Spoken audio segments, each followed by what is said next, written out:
इंजोळ हे पन्हाळगडाच्या पायथ्याशी असणारं अगदी छोटंसं गाव आहे.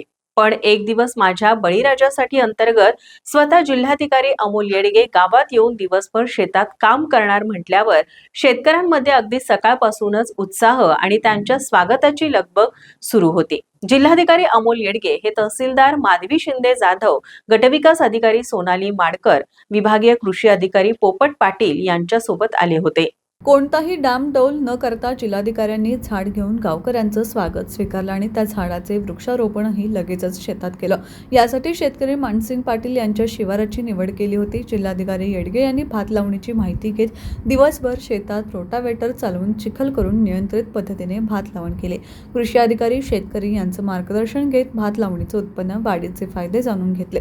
जिल्हाधिकाऱ्यांनी पिकांचे उत्पन्न वाढवण्यासाठी शेतकऱ्यांनी आधुनिक तंत्रज्ञानाचा उपयोग करावा, शेतकऱ्यांना नैसर्गिक आपत्तींच्या काळात विमा योजनांचा लाभ घेण्याचं आवाहन केलं. जिल्हाधिकाऱ्यांनी शेतात येऊन आपुलकीनं शेती कामाबद्दल विचारपूस केल्यानं शेतकरी मानसिंग पाटील आनंदानं भारावले.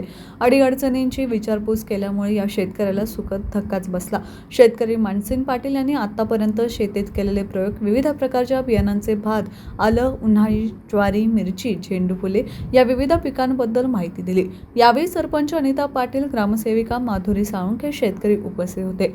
टीव्ही नेक्स्ट मराठीसाठी बोरपाडेहून श्रीकांत कुंभार.